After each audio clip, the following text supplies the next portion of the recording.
Have you ever imagined for a moment being the head of a nation, like being the president of the United States or prime minister of Great Britain, or if you want to go back to ancient history, a king? What would you do if you were the king? What would your agenda be? Would it be for conquest, peace? Would you want long life for yourself, domination, prosperity? Some good questions. Well, if you've never thought about that, I'm going to introduce to you today a king of old that actually answered this question, and you might be very surprised by his answer, and hopefully it'll inspire you. Welcome, I'm Brian, Faith, Fit, Psalms, and today we're going to be looking at Psalms, spiritual PEDs through the Psalms.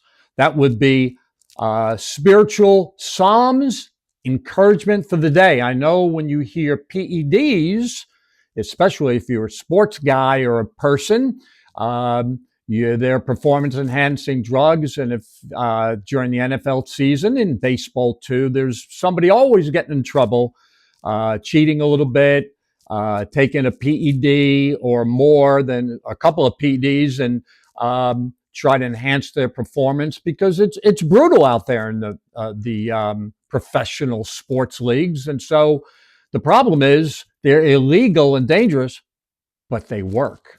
Okay, but what I'm going to be talking about are spiritual PEDs, Psalms encouragement for the day to encourage you in your walk and your journey of life, to buoy you. And here's the good news. They're legal and they're safe and they also work. So you with me?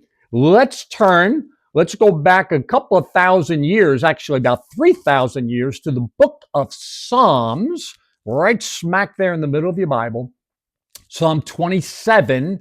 And then we're going to jump over a little bit later to look at a practical example from the New Testament. But Psalms, encouragement for the day. So I pray that this will go in and inspire you to do well in life, to draw closer to your source of life, and that would be the living God and his son, Jesus Christ.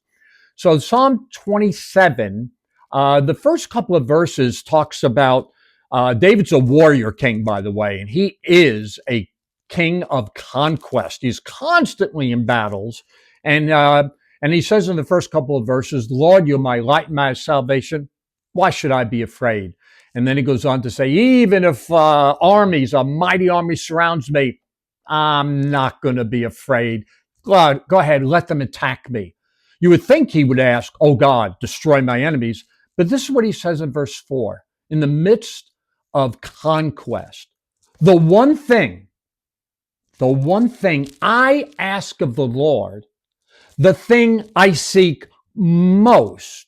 So he not only asked, but it's the thing he asked for most, is to live in the house of the Lord all the days of my life. Why?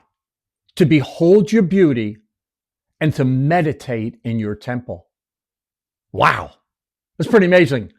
So if I was the president or the prime minister, would I say, Lord, the one thing I ask, I got to do my duties here and there and make sure I go to the right meetings and give direction. But the one thing I ask of the Lord, and then I seek it the most, is to live in the house of the Lord.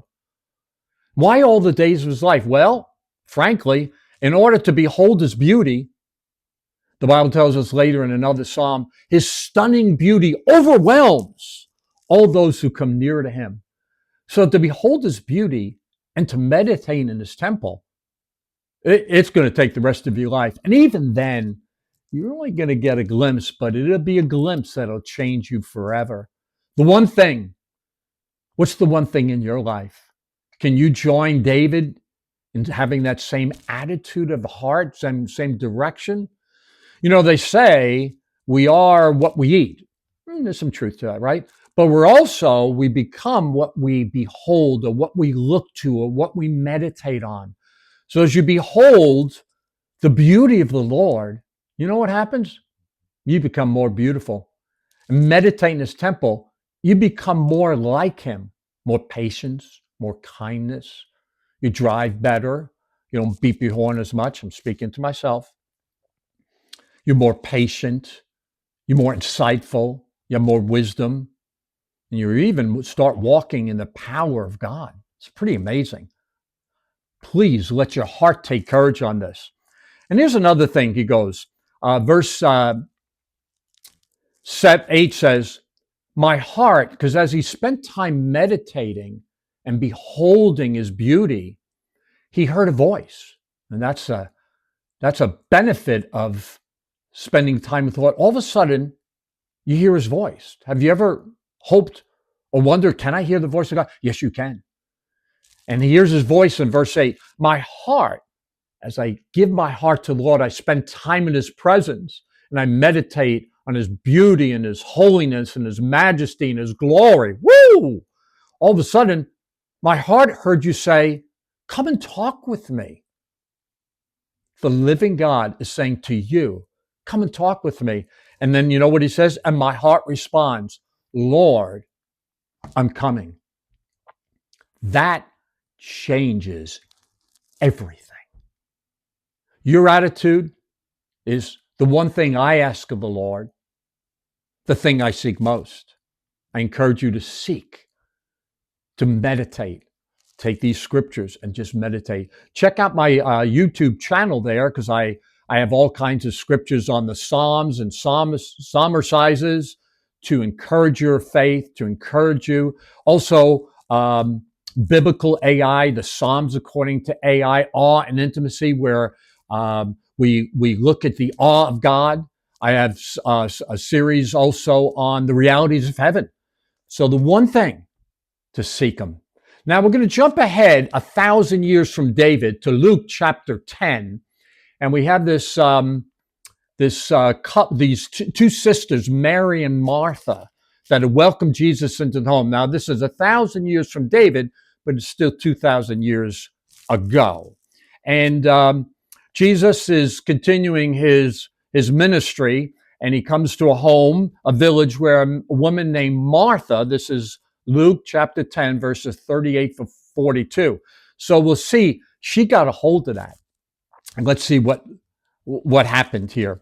So Jesus comes and for lunch, dinner, whatever, and she hosts him.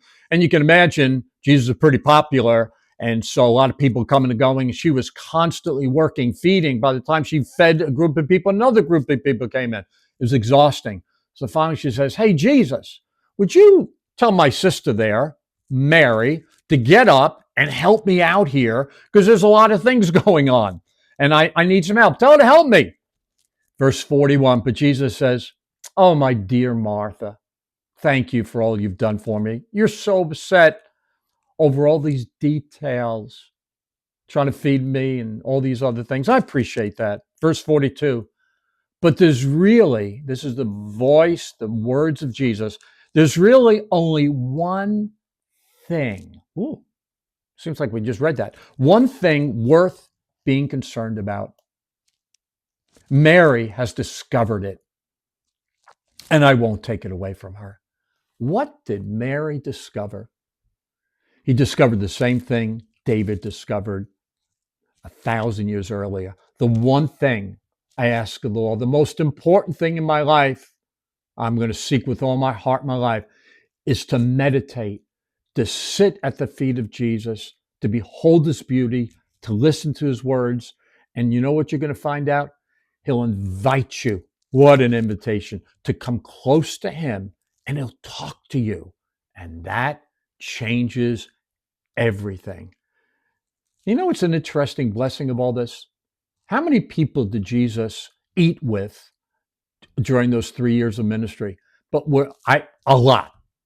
But who we still talk about 2,000 years later? We're still talking about Martha, but most importantly, we're talking about Mary, who chose the right thing, to sit at his feet and listen, to behold him. That's all he wants from you. He wants a relationship. So I bless you. Say yes to that invitation. When you hear his heart, when you hear his voice to your heart, come and talk to me. Be like David. Be like Mary. Sit down before his presence. Take your scriptures. Go to my YouTube channel and be inspired to sit in his awe, and it changes everything. I bless you. I hope this encourages you and to move forward and with joy, peace, and grace. And you find out in his presence, all these other things that we worry about, they just begin to fall off. I bless you. I love you. Keep coming back for more because there's plenty more where that came from. Peace.